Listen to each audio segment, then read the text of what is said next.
그치는 게 아니라 일평생에 걸쳐서 하나님께 헌신되어져야 된다는 것을 우리에게 영적으로 교훈하고 있는 것입니다.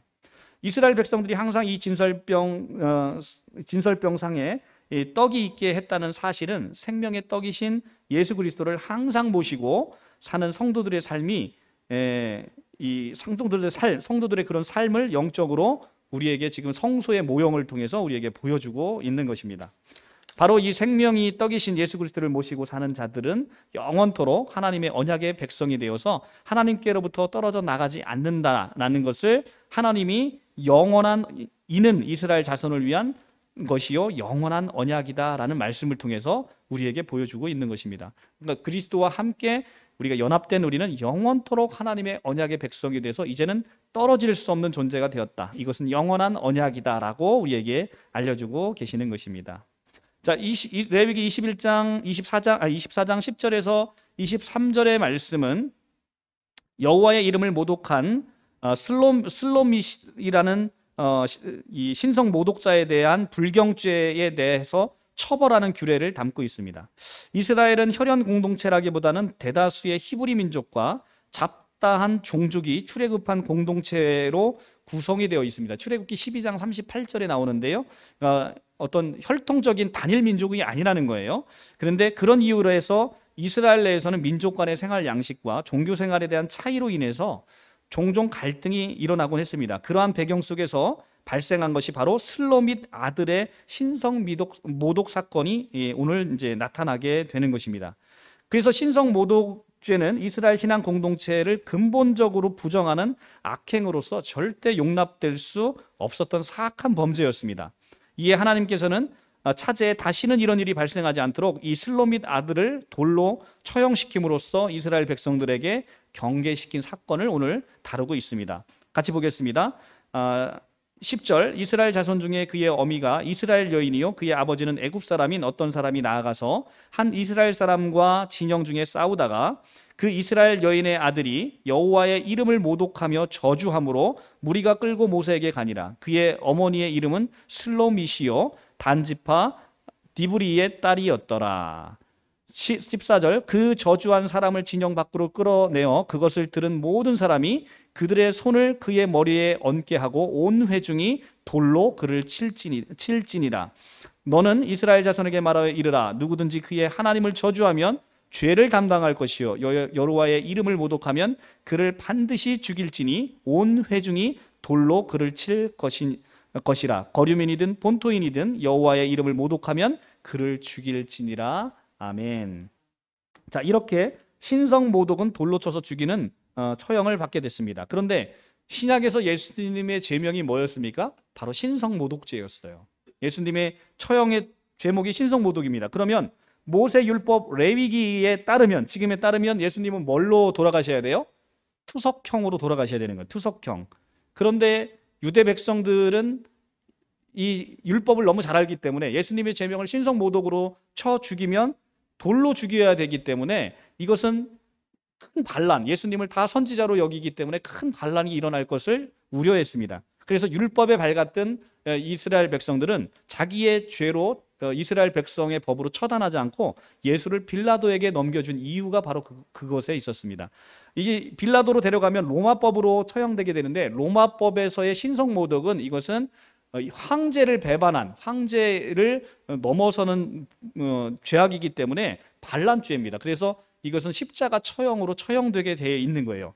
근데 십자가 처형을 하게 되면 유대 율법에는 신명기 21장 23절에 뭐라고 되어 있냐면 누구든지 나무에 달린 자마다 저주받은 자로 이렇게 신명기 율법에 21장 23절에서 정하고 있단 말이에요. 그러니까 예수께서 십자가에 달려 죽으시면 나무에 달리는 것이기 때문에 나무에 달려서 저 사람은 저주받고 하나님께 저주받아서 죽게 되는구나 라는 것을 이스라엘 백성들에게 선포하게 되는 것이죠. 그러면 자연스럽게 그 반란은 진압이 될 것이고 예수가 하나님께 저주받아 돌아가신 것으로 그렇게 포장할 수 있기 때문에 예수를 빌라도에게 넘겨준 것입니다. 그것이 이제 이 레위기 율법, 지금 보고 있는 이 레위기 율법 슬로밋 아들의 이 신성모독의 처형과 관련이 있는 이야기인 것입니다. 자, 이렇게 구약과 신약이 연결되니까 재미있잖아요. 그죠? 근데 그래서 이제 유대 백성들이 그토록 빌라도는 재판하기 싫어했지 않습니까? 재판하기 싫어했던 그 빌라도에게 그토록 끌고 간 이유가 바로 이거예요. 십자가에 처형되도록 하기 위해서. 이게 신명기 21장 23절을 같이 보지 않으면 이해되지 않는 것이죠. 자, 그리고 이제 그 밑에 17절부터 이제 23절까지는 우리가 흔히 동해보복법이라고 이야기하는 상해죄에 대한 처벌 규례를 규정하고 있습니다. 20절에 상처에는 상처로, 눈에는 눈으로, 이에는 이로 갚을지니 남에게 상해를 입힌 그대로 그들에게 그렇게 할 것이며, 이렇게 되어 있습니다. 이것은 이제 그대로 동해보복법이라고 해서 이렇게 똑같이 처벌하는 데 규례에 있는 게 아니라, 이렇게 똑같이 처벌받는 너희로 말미암아 이제는 범죄를 하지 못하도록, 그러니까 너희가 이렇게 죄를 지면 똑같이 처벌받기 때문에 범죄를 하지 못하도록 이웃에 대한 범죄도 하나님께서 굉장히 중대한 사건으로 취급하심을 보여줌으로 인해서 인간 존중의 기본권을 침해해서는 안 된다는 것을 강조하기 위한 거지, 야, 눈에는 눈, 이에는 이로 갚으라는 데 방점이 찍혀 있는 말씀이 아닌 거예요. 그러니까 성경을 그렇게 보시면 안 되는 겁니다. 그래서 이렇게 똑같이 벌을 받기 때문에 너희는 인간 존중으로서 사람을 해치지 말라는 것입니다. 23절, 모세가 이스라엘 자손에게 말하니 그들이 그 저주한 자를 진영 밖으로 끌어내어 돌로 쳤더라 라고 하는 것은 그 슬롯 아들의 이야기를 다시 계속 연결해서 보여주고 있는 것입니다. 이렇게 신성 모독자는 돌로 쳐서 죽임을 당해야 되는 것입니다. 그런데 우리가 어떻습니까? 우리는 평생 살면서 이 신성 모독을 한두 번 하는 게 아닌 것이죠. 그러니까 우리는 이 레위기의 율법에 따르면 어떤 거예요? 우리는 돌로 쳐서 죽임을 당해도 여러 번 죽임을 당해야 되는 사람인 것입니다. 그래서 예수께서 여러분들의 모든 죄를 십자가에서 담당하시고 십자가의 죽으심으로 여러분들을 의롭다고, 여러분들은 죄가 없다라고 선포하시는 게 그 십자가의 사건인 것입니다. 이 레위기의 율법에 따르면 우리는 죽을 수밖에 없는 인간임을 다시 한번 보게 되는 것이죠.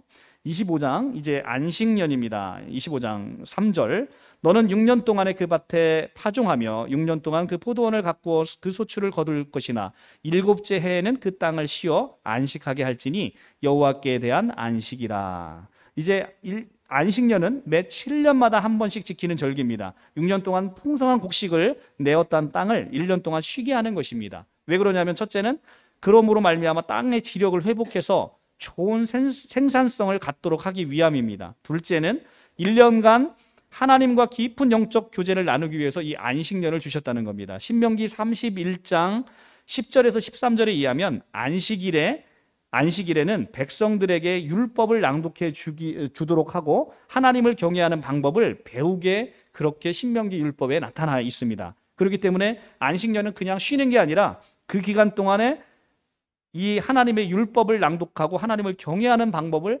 배우는 것입니다. 그래서 우리는 이때 이렇게 안식년에 하나님과 깊은 영적 교제로 나아가야 되는 것입니다. 세 번째로는 모든 것의 주인이신 하나님이 성도로 하여금 나눔의 정신을 가르치기 위한 겁니다. 왜냐하면 6절 7절입니다. 안식년의 소출은 너희가 먹을 것이니 너희와 내 남종과 내 여종과 내 품꾼과 너희와 함께 거류하는 자들과 내 가축과 내 땅에 있는 들짐승이 다 그 소출로 먹을 것을 삼을지니라. 아멘.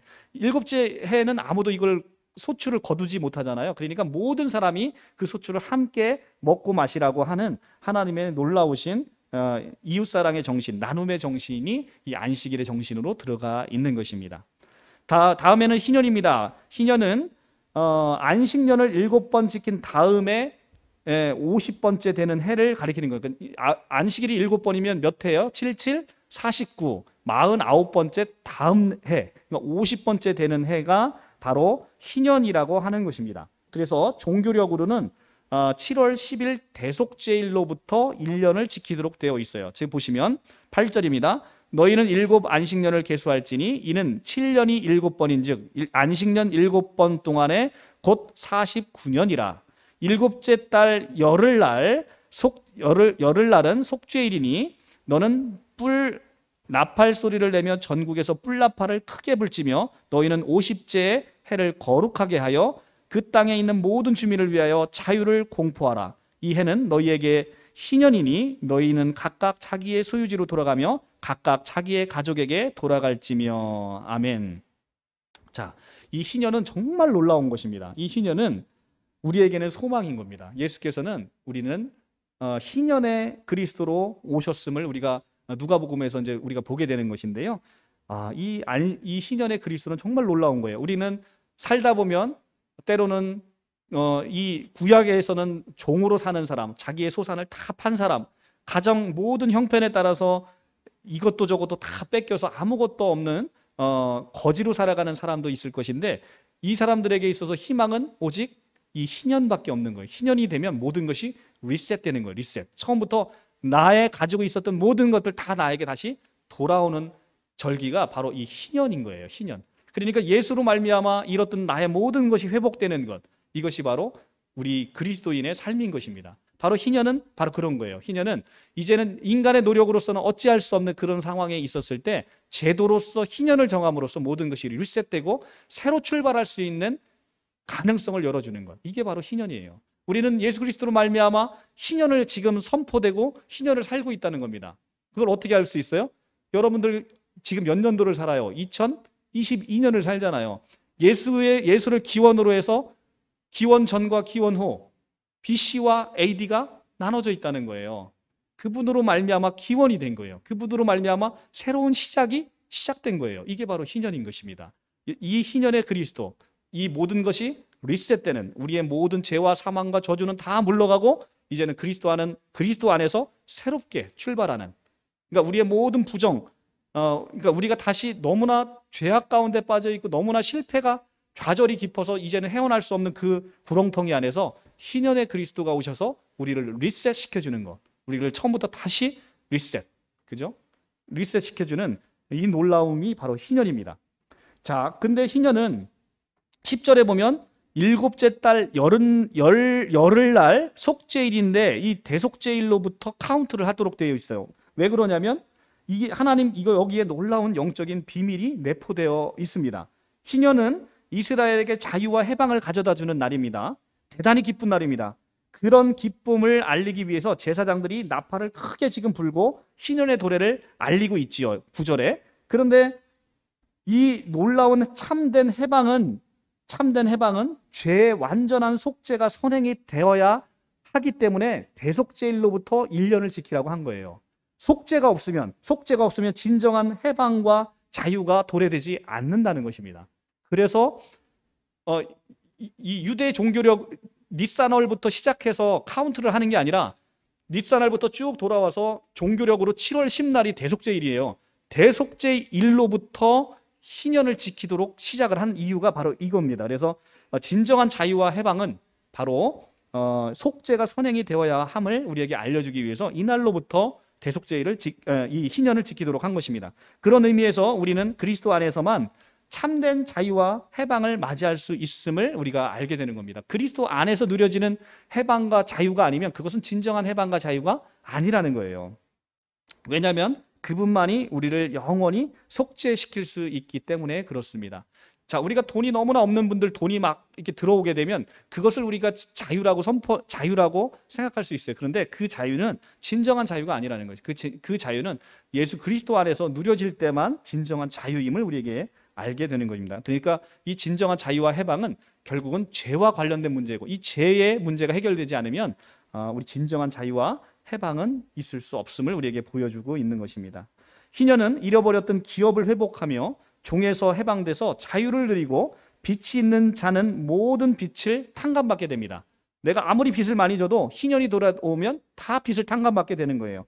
말하자면 희년은 총체적인 자유와 해방을 선포하는 해입니다. 이러한 희년은 영적으로 볼 때 예수 그리스도 안에서 죄와 사망으로부터 해방 그리고 구원을 선포하는 것을 상징적으로 우리에게 보여주고 있는 것입니다.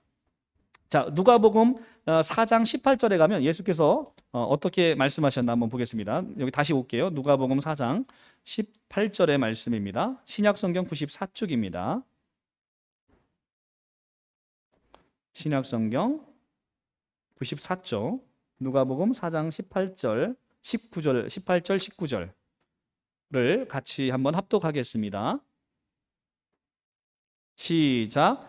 주의 성령이 내게 임하셨으니 이는 가난한 자에게 복음을 전하게 하시려고 내게 기름을 부으시고 나를 보내사 포로된 자에게 자유를, 눈먼 자에게 다시 보게 함을 전파하며 눌린 자를 자유롭게 하고 주의 은혜의 해를 전파하게 하려 하심이라 하였더라. 아멘. 자, 예수께서 이사야 성경을 인용해서 지금 희년의 그리스도, 자신이 희년의 그리스도로 오셨음을 우리에게 선포하고 있는 것입니다.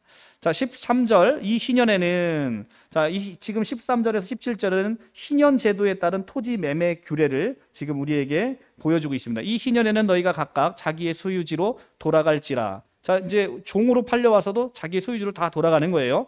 그리고 내 이웃에게 팔든지 내 이웃의 손에서 사거든 너희 각 사람은 그의 형제를 속이지 말라. 자, 속이지 말라. 그리고 17절에 또 나옵니다. 너희는 각 사람은 자기 이웃을 속이지 말고 내 하나님을 경외하라. 이렇게 되어 있습니다. 이 토지 매매를 규례할 때 가장 중요한 것, 속이지 말라는 것입니다. 자, 우리 신천지 성도 여러분, 속이시면 안 됩니다. 이 속이지 말라는 규례가 계속 나오고 있습니다. 자, 25장 18절에서 22절, 너희는 내 규례를 행하며 내 법도를 지켜 행하라. 그리하면 너희가 그 땅에서 안전하게 거주할 것이라. 땅은 그것의 열매를 내리니 너희가 배불리 먹고 거기서 안전하게 거주하리라. 만일 너희가 말하기를 우리가 만일 7째 해에도 심지도 못하고 소출도 거두지도 못하면 우리가 무엇을 먹으리요 하겠으나 내가 명령하여 6째 해에 내 복을 너희에게 주어 내 소출이 3년 동안 쓰기에 족하게 하리라. 너희가 8째 해에는 파종하려니와 묵은 소출을 먹을 것이며 9째 해에 그 땅에 소출이 들어오기까지 너희는 묵은 것을 먹으리라. 아멘. 자, 지금 이 안식년과 희년의 규례를 준수할 것을 이야기하면서 축복을 약속하시는 그 장면이 나오는데, 이스라엘 백성들이 지금 이렇게 이야기를 합니다. 20절에 만일 너희가 말하기를 우리가 만일 7째 해에 심지도 못하고 소출을 거두지도 못하면 우리가 무엇을 먹으리요? 자, 희년은요, 7째 해에 되는 안식년이 있고, 안식년부터 또 7월 10일부터 시작되는 희년이 있어요. 그리고 희년이 끝나는 다음 해 7월 달까지 또 파종을 못해요. 그러면 희년이 끝난 다음에 3년째 되는, 그러니까 아홉 번째 해가 되는 날 이제 그 파종을 추수기를 거쳐야 되니까 파종을 일곱째 해에 안식년이니까 파종을 못하지요. 그다음에 그 다음에 1년 동안 7월 10일부터 또 희년을 지켜야 되기 때문에 그 다음에 8째 해도 또 그때도 이제 농사를 못 져요. 그리고 7월 달이 끝나면 그 다음 8월, 그러니까 8째 해가 되는 7월 달이 끝나면 이제 파종을 8월 달에 할 수 있는데 파종하고 바로 못 먹잖아요. 그러니까 다음 해까지 3년, 이 3년치 거를 한꺼번에 6째 해에 내가 내게 복을 주겠다. 그래서 소출이 3년 동안 쓰기에 족하도록 너에게 부어주겠다라고 하나님이 언약을 하는 거예요. 그러니까 이스라엘 백성들은 하나님 우리 파종 못하면 뭐 먹고 살아요? 라고 얘기하니까 하나님이 걱정하지 마라. 내가 3년 동안 내가 먹고 살 것을 내가 책임져 주겠다라고 이야기를 하시는 장면이 바로 오늘 말씀에 나오는 거예요. 그러니까 하나님의 말씀을 믿고 순종하면 놀라운 축복과 기적을 날마다 경험한 것이 바로 이스라엘의 광야에서의 삶이었던 거예요. 그러니까 여러분들 인생에 지금 광야와 같은 삶을 살고 계시다면 하나님 말씀에 믿고 순종하면 이스라엘 백성들과 같은 놀라운 이 기적과 축복을 여러분들이 받을 수 있음을 성경이 우리에게 보여주고 있다는 것이죠. 우리는 끊임없이 이 광야에 살아가면서 하나님을 의심해요. 하나님을 의심하고 이 구렁텅이에서 벗어나지 못할 것 같아요. 그런데 하나님은 반드시 우리에게 희망의 메시지를 주시고 그 희망을 반드시 이루시고 축복하시고 또 우리에게 기적을 베풀어 주실 것임을 약속하고 있는 것이죠. 우리 삶 속에서 그런 걸 경험하고 계시죠? 너무나 구렁텅이가 깊어서 헤어나오지 못할 것 같아요. 근데 결국은 하나님께서 우리를 거기서 건져 주신다는 겁니다. 25장 23절에서 34절, 이것은 희년에 관련된 토지와 가옥의 매매에 관한 규례를 정합니다. 23절, 토지를 영구히 팔지 말 것은 할 때 영구히라는 이 리치미투트라는 히브리 단어는 시간적 의미의 영원히가 아니라 기업으로 받은 토지 소유권을 종국적으로 포기하려는 의도로 땅을 팔지 말라는 뉘앙스입니다. 그러니까 이 이유는 뭐냐면 땅의 진정한 소유자는 하나님이시기 때문에 그렇습니다. 땅 소유자가 아닌 사람이 땅을 팔아넘길 권리가 없음을 지금 보여주고 있는 것입니다.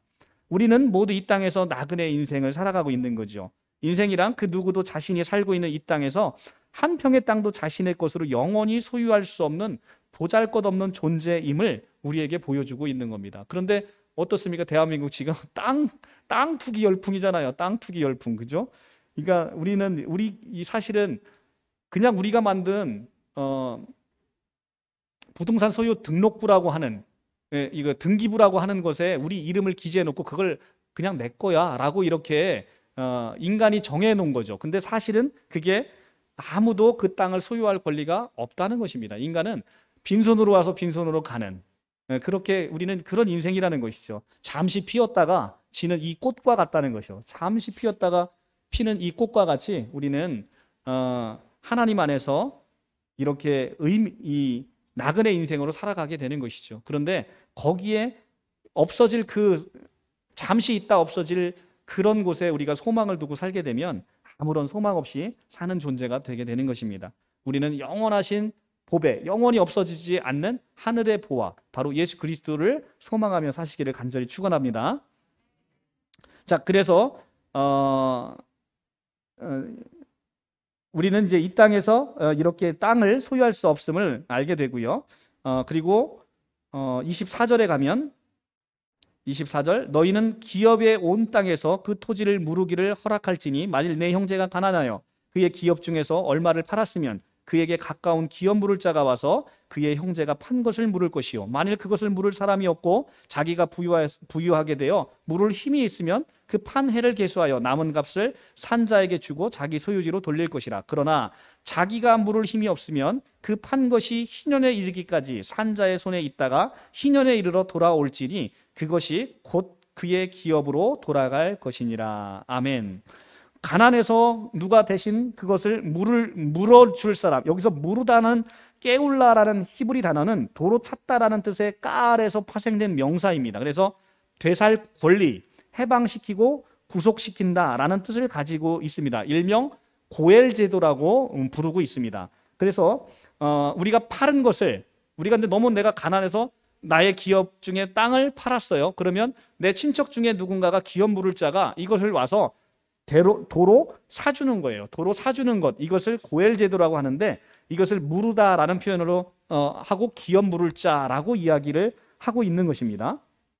그런데 이 기업 물을 자가 없으면 28절에 끝내 기업 물을 힘도 없고 살 힘도 없어요. 누가 대신 사줄 사람도 없어요. 그러면 어떻게 하라는 거예요? 희년을 기다리라는 거예요. 희년을 기다리면 다시 그 땅이 나에게 돌아온다는 거예요. 바로 이 희년이신 그리스도 안에서 모든 것이 다 회복되고 리셋된다는 것을 우리에게 보여주고 있는 거예요. 너무나 놀라운 성경의 말씀인 것이죠. 이 고엘 제도는 죄에서 팔렸던 인간을 자신의 피값으로 사신 예수 그리스도의 구속 사역을 예표하고 있는 겁니다. 예수께서 자, 기업 물을 자가 있어야 나는 이 땅을 사요. 근데 기업 물을 자가 없어요. 사람 중에서는. 그러면 진정한 기업 물을 자, 온 세상의 기업 물을 자이신 예수 그리스도가 오셔서 이 자기의 그 팔린 땅을 예수가 다 사주신다는 겁니다. 그것을 무엇으로? 자신의 피값으로 기업 물을 자가 되신 예수 그리스도를 찬송합니다. 자, 우리 모두가 이렇게 첫사람 안에서 죄에서 팔렸던 자가 되었지요. 죄에 팔린 우리가 둘째 아담이신 그리스도께서 오셔서 자신의 피값으로 우리의 이 기업 물을 값, 우리의 속죄의 값을 다 지불해 줌으로 인해서 다시 다 되산 겁니다. 그래서 기업을 물렀어요. 그래서 다시 사오셔서 우리 모두를 해방시켜 주셨습니다. 이게 바로 첫째 아담 안에서 타락한 우리를 둘째 아담이신 예수께서 우리에게 값을 지불하시고 사신 기업 물을 자가 되신 것입니다. 이에 타락 이전의 첫사람이 하나님과 가졌던 관계로의 회복이 이루어졌으며 영원한 하나님의 나라의 기업을 우리가 예수 그리스도의 이 피값으로 말미암아 회복받게 되는 것입니다. 우리의 죄만 용서받은 게 아니라 우리가 원래부터 갖고 있었던, 아담이 원래 가지고 있었던 건 뭐예요? 정말 아름다운 파라다이스 에덴을 가졌잖아요. 그 에덴을 우리에게 선물하시는 거예요. 에덴이 가졌던 그 모든 것, 그냥 손만 뻘치면 생명나무가 있는 그 아름다운 파라다이스는 에덴이 예수 그리스도로 말미암아 마지막 아담으로 말미암아 첫사람 아담이 가졌던 에덴 동산을 회복시켜 주시는 희년제도, 이게 그리스도 안에서 성취되고 이루어졌다는 겁니다. 얼마나 놀랍습니까? 그렇죠? 놀랍지요. 이게 지금 이 기업 물을 자를 하면 생각나는 것, 여러분들 이미 우리가 강해 설교를 끝냈던 바로 룻기에서 룻의 그 집안의 기업 물을 자로 나타난 보아스, 룻기 4장 4절에 나오죠. 바로 그게 생각나는 것이죠. 그래서 이 기업 물을 자로 오신 예수 그리스도, 우리는 그분을 송축하지 않을 수 없습니다. 그분이 우리의 모든 팔려있던 모든 것들을 다 회복시켜 주신 것이지요.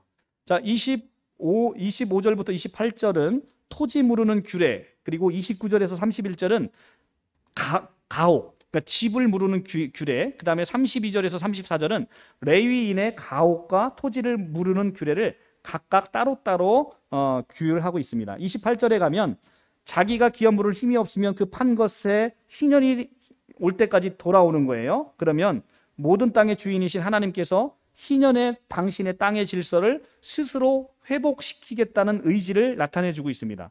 우리는 예수께서 오셔서 희년을 선포하심으로 첫사람 아담 안에서 잃었던 모든 것을 둘째 아담 안에서 회복했음을 신약 성경을 통해 보게 된 것이고요.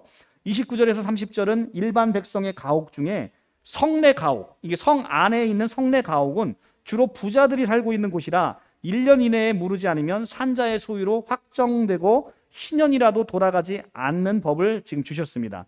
이것은 희년이 갖고 있는 기업 물을 제도가 가난한 자들을 위한 것이기 때문에 그렇습니다. 부자들에게는 이 희년이란 제도가 필요 없는 거예요. 그러니까 성내에 사는 사람, 부자가 살고 있는 사람들이 1년 내에 도로 무르지 않으면 그건 산 사람의 확정으로 갖게 된다는 겁니다. 그러니까 이 희년 제도는 뭐를 위한 것이다? 가난한 자를 위한 것이다. 근데 이 가난한 자는 건 이 물질적인 가난을 이야기하는 게 아니라 실제 물질적인 가난한 뿐만 아니라 그것을 비유로 해서 실적으로 영적으로 가난한 자, 그러니까 자기 힘으로 물을 수 없는 심령이 가난한 자. 그래서 마태복음에 가면 심령이 가난한 자 복이 있다라고 이야기하는 이유가 바로 그게 있는 거예요. 가난한 자를 위한, 가난한 자는 아무도 의지할 데가 없어요. 오직 하나님만 바라봐야 되는 거고요. 그분의 은혜가 아니면 살 수 없는 거예요. 그분의 은혜만을 바라보고 사는 것, 이것이 바로 심령이 가난한 자거든요. 그런 자에게 복이 있는 겁니다. 나는 부자여서 내가 내 힘을 믿고 사는 거예요. 내 돈을 믿고 사는 사람은 하나님이 필요 없어요. 그런 자에게는 천국이 임할 수도 없는 겁니다. 의지가 필요 없는 거죠. 그런데 아무것도 없는 우리, 그러니까 여러분들이 예수 믿게 된 건 여러분들이 잘나서가 아니라 세상에 예수 없으면 여러분들이 세상에서 가장 비참한 사람들이기 때문에 하나님이 여러분을 선택하시고 여러분의 주인이 되어주시고 여러분을 보호하시는 그런 하나님의 놀라운 선택이 임하게 됐다는 것입니다. 그러니까 우리가 잘나서 된 게 아무것도 없다는 것이죠. 심령이 가난한 자 복이 있나니 천국이 저희 것이며, 여러분들은 심령이 가난한 자이십니다.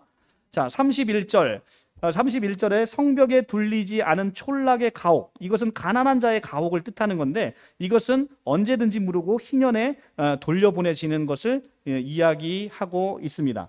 그리고 32절에서 33절은 레위인의 성내 가옥을 이야기하는데 레위 사람들은 언제든지 물을 수가 있습니다. 만일 무르지 않으면 희년에 반드시 돌려받게 되어 있습니다. 레위인은 이 성내 가옥이라도 그렇다는 거예요. 아까 성내 가옥은 부자들의 경우에는 그냥 1년 지나면 확정됐잖아요. 근데 레위인들은 다르다는 거예요. 레위인들은 언제든지 물을 수 있다는 것입니다.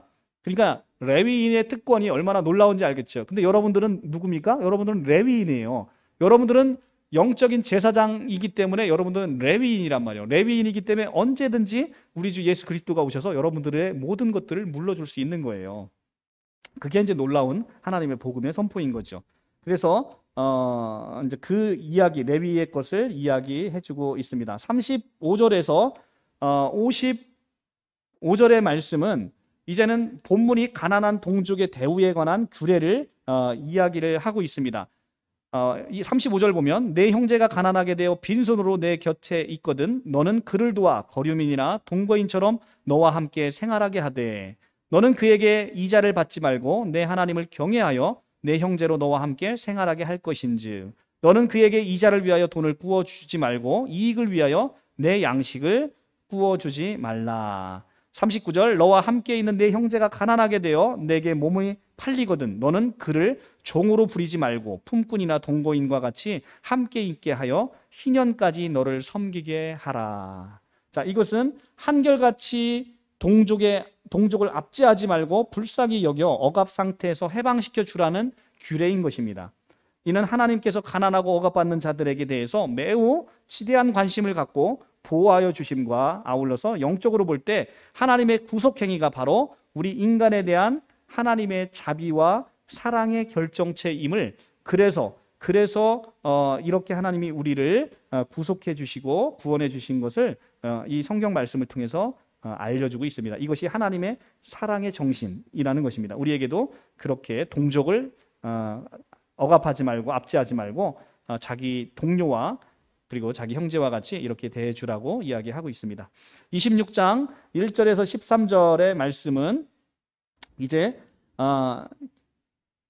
이스라엘 백성들에게 준 가장 기본이 되는 3대 율법, 우상을 만들지 말라, 안식일을 지키라, 성소를 공경하라라는 3대 율법을 다시 요약해서 주시고 율법에 순종했을 때의 축복의 약속을 26장 1절부터 13절까지 언급하고 있습니다. 26장 1절, 너희는 자기를 위하여 우상을 만들지 말지니, 하나님은 우상 만드시는 걸 가장 싫어하십니다. 그리고 우상을 만들지 말지니, 그 다음에 2절, 너희는 안식일을 지키며 내 성소를 경외하라. 이 세 가지의 율법을 요약해서 다시 우리에게 주시고, 너희가 내 규례와 계명을 준행하면, 이제 이 세 가지를 요약해서 주시고 너희가 이걸 준행하면 하면서 이제 축복을 이야기하십니다. 그 다음부터는 이제 축복을 내립니다. 너희가 이렇게 준행하면 내가 너희에게 철을 따라 비를 주고 땅은 그 산물을 내고 밭은 나무의 열매를 맺으리라. 그 다음에 5절에 너희가 음식을 배불리 먹고 너희가 땅에서 안전하게 거주하리라. 6절에 내가 땅에서 평화를 줄 것인즉. 7절에 너희의 원수들을 쫓으리니. 8절에 너희 대적들이 너희 앞에서 칼에 엎드려질 것이고 내가 너희를 돌보아 너희를 번성하게 하고 너희를 창대하게 할 것이며. 10절에 너희는 오래 두었던 묵은 곡식을 먹다가 새 곡식으로 말미암아 묵은 곡식을 치우게 될 것이며. 얼마나 이제 이 풍성함을 나타내고 있죠. 11절에 내가 내 성막을 너희 중에 세우리니. 12절에 나는 너희 중에 행하여 너희의 하나님이 되고 너희는 내 백성이 될 것이라. 나는 너희를 애굽 땅에서 인도하여 내어 그들에게 종된 것을 면하게 한 너희의 하나님 여호와니라. 내가 너희의 멍에에 빗장을 부수고 너희를 바로 서서 걷게 하였느니라. 아멘. 이것이 바로 율법을 지킬 때 주시는 하나님의 축복을 이야기해 주시고 있습니다. 이런 말씀은 결국은 하나님 말씀의 순종 여부가 축복과 저주의 근거가 된다는 성경 전체의 주제를 우리에게 지금 요약해서 보여주고 있는 겁니다. 하나님에게 축복된 자는 지금 이렇게 상급을 내리신다라는 겁니다. 자, 14절부터는 이제는 저주의 메시지예요. 반대로 그러나 너희가 내게 청종하지 아니하여 내 명령을 준행하지 아니하며 내 규례를 멸시하며 내 마음에 내 법도를 싫어하여 내 모든 계명을 준행하지 아니하며 내 언약을 배반할진대 내가 이같이 너희에게 행하리니. 너희가 내 언약을 지키지 않으면 이제 이렇게 행한다는 겁니다. 16절에 가면 이같이 너희에게 행하리니 곧 내가 너희에게 놀라운 재앙을 내려 폐병과 열병으로 눈이 어둡고 생명이 쇠약하게 할 것이요 너희가 파종한 것은 헛되리니 너희의 대적이 그것을 먹을 것이며. 17절 내가 너희를 치리니 너희가 너희의 대적에게 패할 것이요 너희를 미워하는 자가 너희를 다스릴 것이며 너희를 쫓는 자가 없어도 너희가 도망하리라. 만일 너희가 그렇게까지 되어도 내게 청종하지 아니하면, 이제는 만약에 이렇게 저주를 내렸는데 청종하지 아니하면 이제는 더 놀라운 죄를 이제 벌을 내리십니다. 너희가 죄로 말미암아 내가 너희에게 7배를 더 징벌하리라. 19절 내가 너희의 세력으로 말미암아 교만을 꺾고. 20절에 땅에 그 산물을 내가 내지 아니하고 땅의 나무는 그 열매를 맺지 아니하리라. 너희가 나를 거슬러 내게 청종하지 아니할진대 내가 너희 죄대로 너희에게 7배나 더 재앙을 내릴 것이라. 자, 18절에는 한 번 더 가중된 1차 재앙이 추가로 나오고요. 두 번째 21절부터 21절 추가로 2차 재앙이 나옵니다. 2차 재앙이 한 번 더 내릴지고 22절에 그 7배나 더 늘어난 재앙은 들짐승이 너희 중에 보내리니 너희의 자녀를 움키고 너희의 가축을 멸하며 너희의 수유를 줄이리니 너희의 길들이 황폐하리라. 이런 일을 당하여도 너희가 내게로 돌아오지 아니하면 이번째는 24절에 그로 말미암아 너희가 7배를 더 치리니, 세 번째 재앙입니다. 내가 칼을 너희에게 가져다가 원수를 갚을 것이며 연병을 보내고 대적의 손에 넘길 것이며, 내가 너희가 의뢰하는 양식을 끊을 때에 10여인이 한 화덕에서 너희 떡을 구워 저울을 달아 주리니 너희가 먹어도 배부르지 아니하리라. 자, 26절은 굉장히 중요한 의미가 있는데요. 이게 얼마나 이 양식이 끊어져서 배고프면 10여인이 한 화덕에서 너희의 떡을 구워 저울을 달아 주리니 너희가 먹어도 배부르지 않는다. 이게 바로 요한계시록에 나오는 미란데 보리석 때의 심판이에요. 6장 6절. 이 계시록 6장에 가면 말 타고 나오는 사람이 저울을 갖고 나오는데 그 저울을 재보니까 미란데 보리석 때 나오잖아요. 그 미란데 보리석 때가 바로 이 굶주림의 심판이 극에 달았다. 그러니까 극에 달았다는 것을 이렇게 한 저울을 갖다가 많이 줘야 되는데 저울을 갖다가 달아주는 것이 한 가족도 먹지 못할 만큼 이렇게 빈곤에 처하게 될 것이다 라는 것이 지금 26절과 요한계시록 6장 6절이 같이 이어지는 것입니다.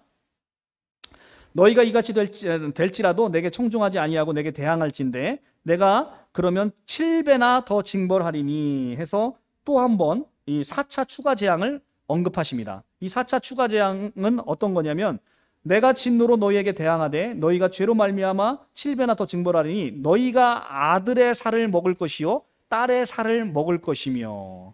자, 이게 사람이 사람을 잡아먹게 된다는 거예요. 그런데 설마 뭐 그렇게까지 하나님 이게 되겠어 아무리 배가 고파도 라고 하는데, 그런데 이 저주스러운 예언은 신명기 28장 53절에서 57절과 예레미야 19장 9절에도 반복해서 나옵니다. 그리고 실제로 열왕기 하 6장 28절에서 29절에 가면 실제로 아람 군대 침공으로 에워싸인 사마리아 성에서 이 참극이 실제 벌어지는 거예요. 한번 가서 볼게요. 열왕기 하를 한번 보고 오겠습니다. 열왕기 하. 이 열왕기 하는 이스라엘의 역사를 기록한 거란 말이에요. 그러니까 이스라엘의 역사 안에서 실제 이런 일이 일어났다는 것입니다. 근데 이게 지금 하나님께서 4차 재앙을 언급하고 있는 게 그대로 역사 안에서 성취되고 있음을 보여주고 있어요. 구약성경 571쪽이에요. 571쪽. 571쪽.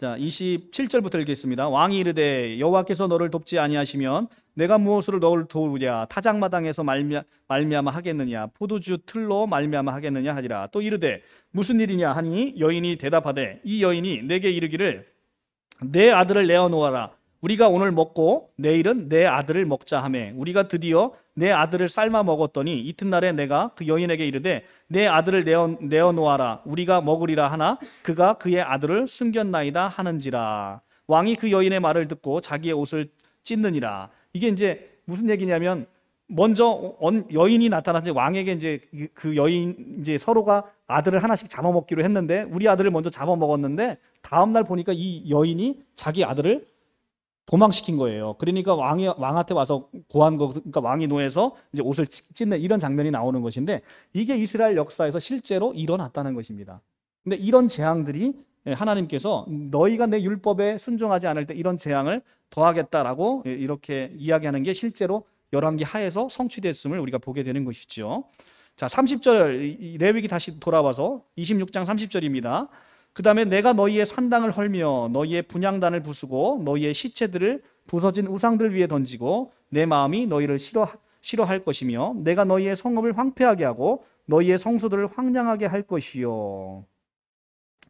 내가 너희를 여러 민족 중에 33절 내가 너희를 여러 민족 중에 흩을 것이요 내가 칼을 빼어 너희를 따르게 하리니 너희의 땅이 황무하여 너희의 성읍이 황폐하리라. 너희가 원수의 땅에 살 동안에 너희 본토가 황무할 것이므로 땅이 안식을 누릴 것이라. 그때 땅이 안식을 누리리니. 오히려 이제 이들이 포로로 잡혀감으로 인해서 이들이 안식일도 막 지키지 않죠. 나중에는 이제 먹고 살기가 어려워지니까 하나님을 신뢰하지 못해서 안식일도 지키지 않는데 강제적으로 이들이 포로로 잡혀감으로 강제로 땅이 안식을 누리게 되는 이런 사태를 맞이하게 되는 것이지요. 자, 이렇게 하나님을 그 우상 숭배하는 자들의 최후가 나타나고요. 34절에서 39절은 최종적인 이제 재앙의 결과가 그려집니다. 자, 38절 너희가 여러 민족 중에서 망하리니 너희의 원수들의 땅이 너희를 삼킬 것이라. 너희의 남은 자가 너희의 원수들의 땅에서 자기의 죄로 말미암아 쇠잔하여 그의 조상의 죄로 말미암아 그 조상같이 쇠잔하리라. 아멘. 자, 이렇게 14절부터 39절까지는 불순종의 경우에 나타날 재앙을 이제 보여주셨습니다. 그리고 40절부터 이제 46절까지는 이제는 그럼에도 불구하고 너희가 하나님의 말씀에 순종하지 않았음에도 불구하고 다시 회개를 했을 때 어떻게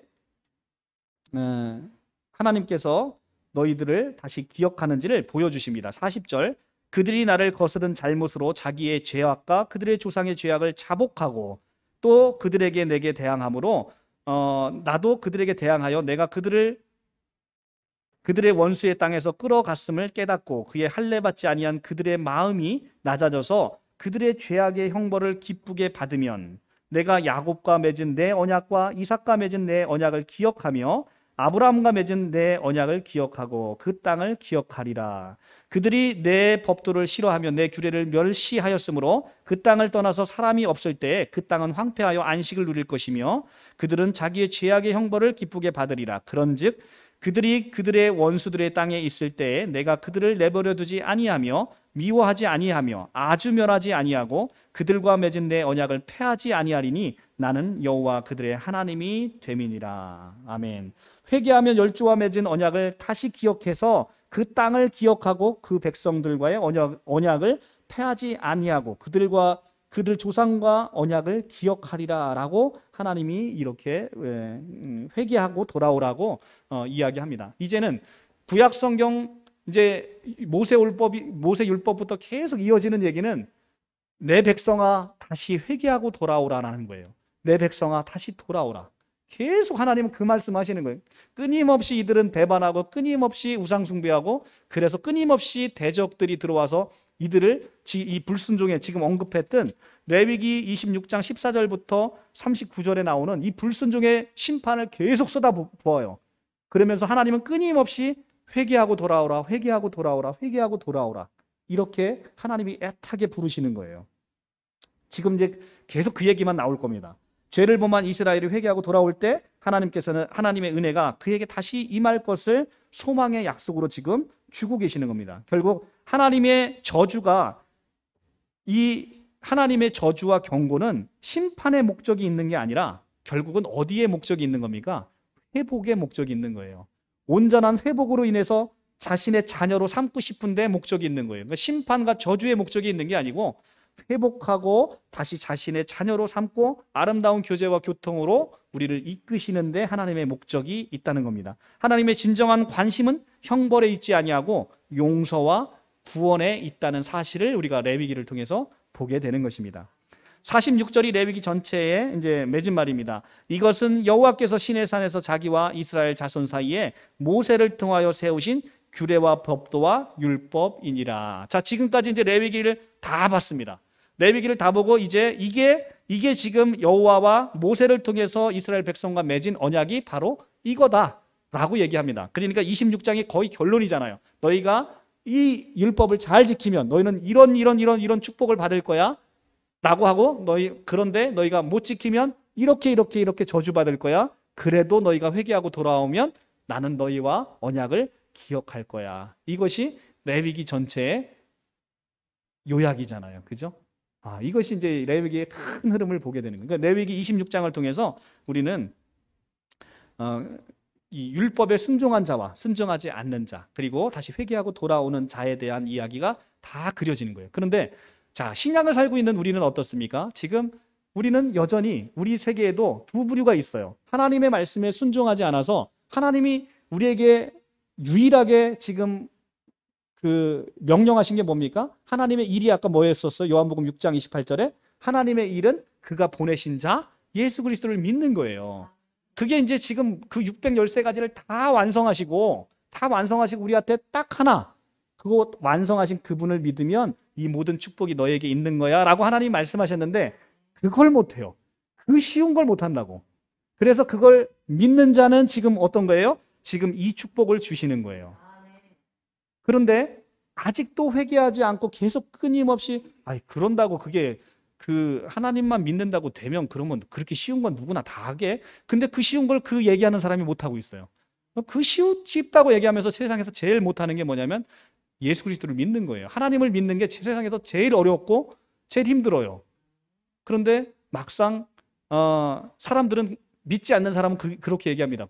그렇게 쉬운 거를 설마 그렇게 쉬운 걸 한다고 그렇게 해주겠어? 이렇게 얘기하는 불신이 우리 안에 있다는 것이죠. 그래서 우리는 바로 이 하나님께서 내리신 신약 아래 산 우리는 하나님께서 유일하게 명하신 바로 그것을 우리가 순종함으로 우리에게는 이 복이 누려지는 것입니다. 그래서 레위기 26장 1절에서부터 13절의 축복이 바로 우리 모두에게 임하는 우리 모두가 됐다는 것입니다. 자, 26장까지 이렇게 레위기를 마쳤고요. 27장은 부록입니다. 부록. 26장으로 레위기는 끝난 거예요. 근데 27장을 부록으로 넣어놓은 거예요. 그래서 27장은 26장 앞으로에 있는 말씀하고는 결이 달라요. 그러니까 딱 보면 이게 뭐지? 이게 부록입니다. 부록. 자, 27장의 부록을 한번 볼게요. 부록으로서 이게 독립적인 위치를 점하고 있는데 레위기 1장에서 26절까지 레위기 전체가 하나님에 의해서 인간에게 일방적으로 지시된 규정들이었잖아요. 너희는 이렇게 해 라는 지시 규정이었는데 27장은 원칙적으로 인간이 하나님을 향하여 자발적으로 보일 수 있는 신앙 고백적인 헌물에 대한 관련된 기사를 보도하고 있어요. 그러니까 인간이 자발적으로 할 수 있는 게 있다라는 것을 보여주고 있어요. 그래서 이 대응 구조를 통해서 1장부터 26장은 하나님에 의한 일방적 지시, 27장은 자발적인 인간이 하나님을 향하여 드려지는 신앙 고백. 이 대응 구조를 통해서 레위기 저자 모세는 인간을 하나님을 향하여 의무적으로 그분께 순종해야 하는 동시에 자발적으로 그분을 사랑하고 경외해야 되는 이 의무가 있음을 동시적으로 교훈해 주고 있습니다. 그래서 본장은 각종 헌물의 규정을 중심으로 전개되고 있는데 유한한 인생에 있어서 재물은 적어도 이 땅에 사는 동안에 우리에게 힘과 권력과 각종 편의를 가장 확실하게 보장해주는 매체라는 것을 보여줍니다. 따라서 인생은 누구나 생명 다음에 재물에 집착하게 마련인 것이죠. 심지어 재물에 대한 과도한 집착 때문에 생명의 위험마저도 불사하는 경우를 우리는 삶 속에서 종종 보게 됩니다. 따라서 이런 인간이 재물을 하나님께 바치는 행위는 그 어떤 것보다도 하나님을 믿고 사랑하며 그분의 주권을 인정하고 그분의 사역에 쓰임을 받고자 하는 마음을 고백하고 있는 실증적인 가장 강력한 방법의 하나라고 지금 이 레위기 저자는 이야기하고 있다는 것입니다. 그래서 레위기 저자가 부록으로 하나님을 향한 자발적인 헌신의 길을 제시하면서 우리는 무엇보다도 하나님과의 관계에 있어서 그 의무적인 규례 준수뿐만 아니라 자발적인 헌물 규례를 통해서 자발적으로 하나님께 헌신됨을 요청받고 있다는 것을 함께 제시해주고 있는 것입니다. 그래서 27장 2절 이스라엘 자손에게 말하여 이르라 만일 어떤 사람이 사람의 값을 여호와께 드리기로 분명히 서원하였으면 너희는 그 값을 정할지니. 하나님께 서원하는 것은 반드시 지켜져야 함을 보여주고 있습니다. 그 서원은 의무가 아니라 자원하는 것입니다. 지금 이 서원은 의무적으로 드리라는 게 아니라 자원해서 드리라는 거예요. 그런데 이 자원해서 드리는 것을 반드시 자원하면 지키라는 것입니다. 하나님은 자원하는 심령을 기뻐 받으신다라고 하시고요. 자, 27절에 2절에서 8절에 나이에 따라서 값을 달리 정하고 있어요. 나이에 따라서. 그런데 이 나이에 따라서 남자는 뭐 20살부터 60살까지는 50세겔, 여자는 그 값을 30세겔, 5살부터 20살까지는 뭐 20세겔, 이렇게 나이에 따라 달리 정하는데 하나님은 우리의 능력이나 형편에 맞는 헌신을 요구하고 있음을 보여주고 있는 겁니다. 능력에 맞지 않는 억지의 헌물은 하나님께서 기뻐하지 않으신다는 거예요. 그래서 우리 능력에 맞는 헌물을 하나님 기뻐하신다음을 보여주고 있고요. 8절 서원자가 가난하여 내가 정한 값을 감당하지 못하겠으면 그를 제사장 앞으로 데려갈 것이요 제사장은 그 값을 정하되 그 서원자의 형편대로 값을 정할지니라. 이것도 하나님의 은혜죠. 가난해서 자원하는 마음이 없는 사람에게는 이렇게 하나님이 또 자원을 해서 헌신할 수 있는 길을 열어주셨습니다. 10절 그것을 변경하여 우열간 바꾸지 못할 것이요 혹 가축을 바꾸면 둘 다 거룩할 것이며 부정하여 여호와께 예물을 드리지 못할 가축이면 그 가축을 제사장 앞으로 끌고 갈 것이요. 자, 10절에 가면 서원을 일시적으로 기분이나 감정에 따라서 경솔하게 서원을 해서도 안 됨을 보여주고 있고 11절에 하나님의 예물을 드릴 때 온전한 것으로 구별해서 드려야 함을 보여주고 있습니다. 그래서 만약에 10절에 가축을 하나님께 자원해서 이거 딱 드리려고 했는데 보니까 이건 너무 좋아. 이건 내가 먹고 하나님 다른 거 바꿔서 하나님 이거 드릴게요. 이거 안 된다는 거예요. 그렇게 할 때는 두 개를 다 하나님께 드려야 된다는 거예요. 두 개를 다. 그러니까 바꾼 것까지 포함해서 가축을 바꾸면 둘 다 거룩할 것이요. 거룩하다는 건 하나님께 드려졌다는 거예요. 그러니까 두 개 이걸로 바꾸는 순간 양쪽 다 드리니까 거덜나는 거죠. 그러니까 이게 하나님께 서원한 것은 바꾸지 말고 그대로 드리라. 그러니까 사람의 기분에 따라서 경솔하게 서원하는 것을 막는 하나님의 법입니다. 그리고 레위기 27장 14절에서 25절 가족과 토지의 봉헌에 관한 서원 규례를 정하고 있고요. 27장 26절에서 34절이 중요한데 이것은 바로 초태생 그리고 영국 봉헌과 11조에 관한 규례를 정하고 있습니다. 보시겠습니다.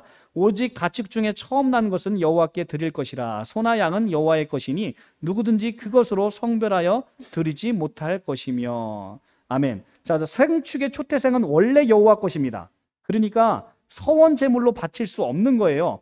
이건 자동적으로 하나님께 바쳐진 거예요. 초태생이기 때문에. 그러니까 이걸 제물로 서원 제물로 삼는 건 이중으로 그러니까 원래 바쳐진 거기 때문에 이걸로 바칠 수 없다는 거예요. 첫 것은 소나 양이나 여호와께 드리니 누구든지 그것으로 성별하여 다시 이걸로다가 서원 제물로 삼을 수 없다는 겁니다. 그러니까 다른 걸로 초태생 외에 서원 제물을 드리려면 더 드려야 되는 거지 이건 원래 여호와 거라는 거예요.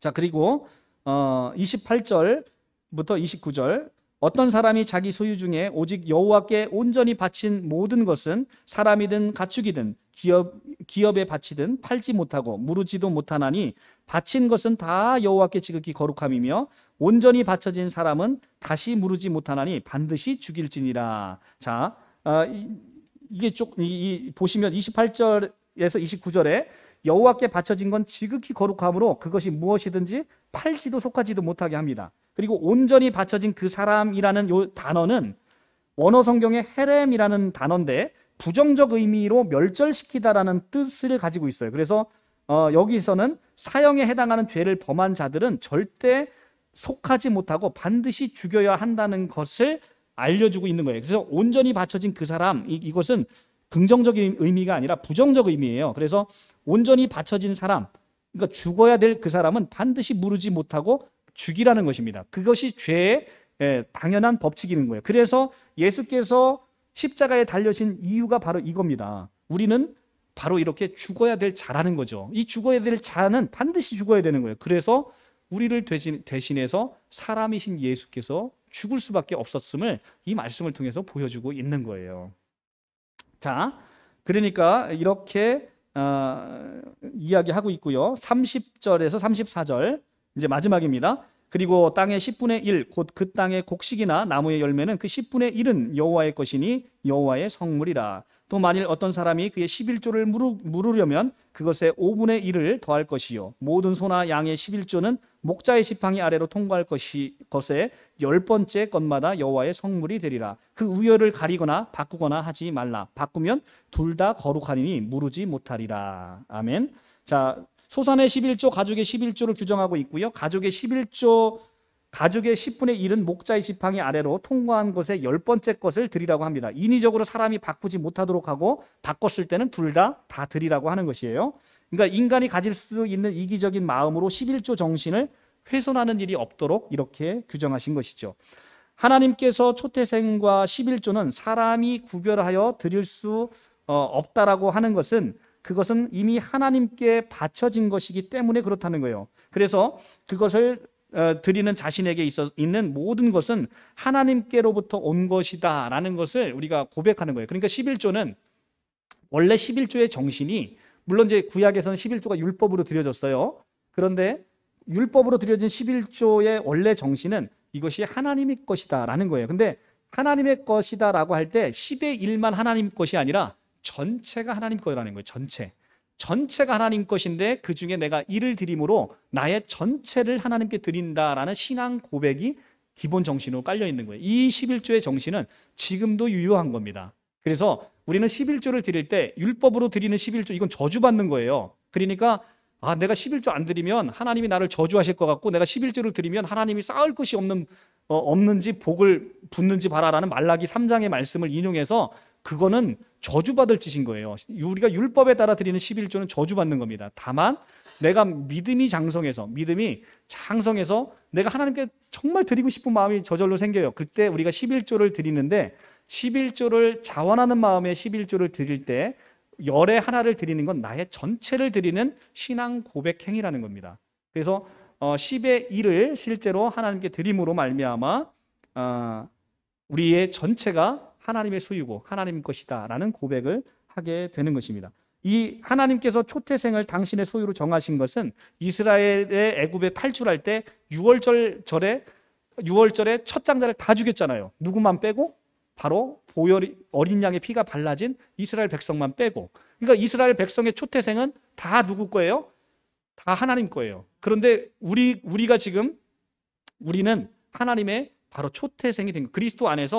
그리스도 안에서 우리는 하나님의 초태생이 된 겁니다. 하나님의 초태생이 됐다는 것은 모든 새끼를 대표하는 것이고, 이제 모든 믿는 자를 대표해서 하나님의 초태생이 된 우리들은 이제는 하나님께 구별되어진 존재고 하나님께 속한 자가 된 것입니다. 그래서 이제는 우리는 구별되어진 자로 하나님의 그 거룩한 산 제물로 이제 우리의 삶이 영적 예배로 드려져야 되는 거예요. 그냥 우리는 11조만 드려서 끝나지는 사람이 아니라, 사실은 신약에서는 11조만 드려서 되는 게 아니라 우리의 모든 삶을 하나님께 드려져야 되는데, 여기서 여러분들이 유념해야 될 포인트는 그것이 내가 율법으로 드려서 이루는 게 아니라 하나님께서 반드시 나의 삶을 하나님께 드려지도록 하나님이 우리를 인도하시겠다라는 언약을 주신 거예요. 그러니까 그 일을 누가 하시겠다는 거예요? 하나님이 하시겠다는 거예요. 그러니까 나는 믿음으로 하나님의 언약을 신뢰하면 나는 그런 존재로 이미 하나님이 받으신 거예요. 그래서 나의 삶은 이젠 좋든 싫든 하나님의 거룩한 산 제물로 드려지게 되겠구나. 그리고 그걸 신뢰하고 그날을 소망하는 겁니다.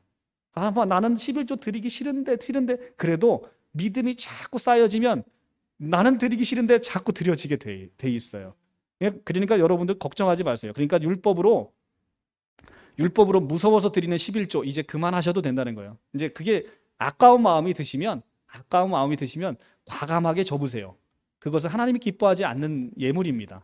그것은 오히려 저주받는 것이죠. 율법으로 드려지는 11조, 이것은 저주입니다. 그런데 여러분들의 믿음의 장성한 분량으로 이르게 하셔서 여러분들에게 반드시 여러분의 삶 자체를 11조로 받으시는 하나님, 그렇게 만드실 하나님을 기대하시고 소망해 보시라는 겁니다. 그러면 반드시 그렇게 되는 거예요. 자, 그래서 오늘 이렇게 레위기, 정말 어려운 레위기의 말씀을 3강으로 마쳤습니다. 이 레위기 어려웠죠. 레위기를 갖고 설교하면 성도가 반으로 준다 그랬는데 실제 반으로 줄었어요.